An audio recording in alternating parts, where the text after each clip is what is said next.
this very serious problem in Mexico. I mean, you're not saying that the Mexican government is on the verge of collapse, are you? Yes, I am. I'm saying that is not only my observation, but it is the observation of the U.S. military and a lot of other people. Now, is it because there's a civil war brewing in Mexico? It's because the government of Mexico does not control the activities that a normal government does. You would control, like the law enforcement part of it, even their own military. We have information that it's amazing, but even when Calderon has committed military forces to fighting the drug cartels, there are cases where we think that the military is fighting a cartel on behalf of another cartel, trying to move them out. So the military has been corrupted as well. That's exactly right. There are several generals that we absolutely believe are dirty. So if you do not have control of your own... By we, you mean the U.S. government. The U.S. government. If you do not have control of your own military, if the law enforcement agencies below that in every state and local vicinity in the nation, if your banks have been totally corrupted by the money laundering activity of the drug cartels, you really don't... What do you have that's a country? And you don't really control the process. And you were privy to this information while you were still a congressman, and you got it from official sources. Oh, absolutely. Yeah. So what's the Mexican government doing right now to try to take control of the situation? Well, they are. I mean, Calderon, to his credit, is trying to do something about it through the use of the military, to the extent that he actually has some control in some areas. He's committed 38,000 troops. A lot of them, well, not a lot, several have been killed in this battle that's going on. Mostly it's been drug dealers and innocent bystanders. Some of it has spilled into the United States. Somebody not too long ago in El Paso went into a restaurant, opened up, and I've forgotten how many were killed, but it was all drug cartel related. The violence doesn't end at the border. That's what we're afraid of.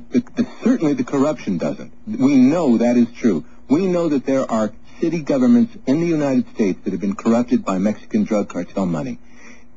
This is something that I don't know how our own administration could ignore. And that's my point, is that we have a tendency to stop focusing on these kinds of things when times are tough here. But let's add this to the mix, Mike. We have an unemployment rate in the United States hovering around 7.5%. 7.2%. 7.2%. Okay. Some areas of the country, Michigan, certainly California, it's approaching 10% or even above in certain areas. And we know that it's going north. I mean, the unemployment rate is climbing. It'll probably be 8 or 8.5% by the time the first quarter is over. Point being, while we are witnessing this, and we are witnessing our government attempting to put through a, quote, stimulus package to deal with jobs, and the President of the United States saying that he wants to increase, he's going to create 2.5 million new jobs in 2 years, how in the world can he actually do that while we are at the same time importing 138,000 people into this country every single month? You're talking about from Mexico? Oh, well, primarily. It's from Latin America. From Latin America, all over the world, but 90% is Hispanic from Latin America. And these are people coming in legally. Legally. And our policy in the United States, because it is so screwy in terms of immigration, we don't look at the people who can contribute something to the United States as being, a good candidate for an immigrant, somebody who can invest money. We need capital investment.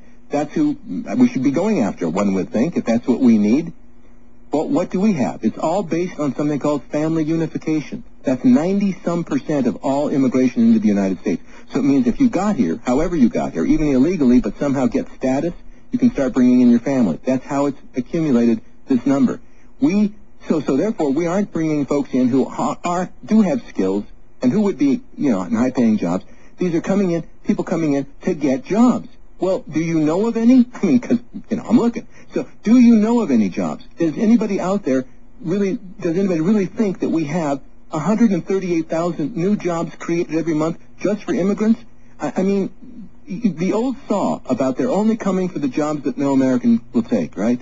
Well, how do you justify continuing? Now, the 138,000, Mike, legal. We do not know how many, of course, are coming across illegally. The numbers are down. The number of people who are being stopped at the border, who have been caught coming in illegally, that number is down. So we imply from that the total number is down. But it's still very high. it still darn near matches that 138,000 legally. And the remedy for this, presumably, is to allow fewer people to come in each Yes, place. or at least, if you're going to have immigration, what is it that we need, as I say?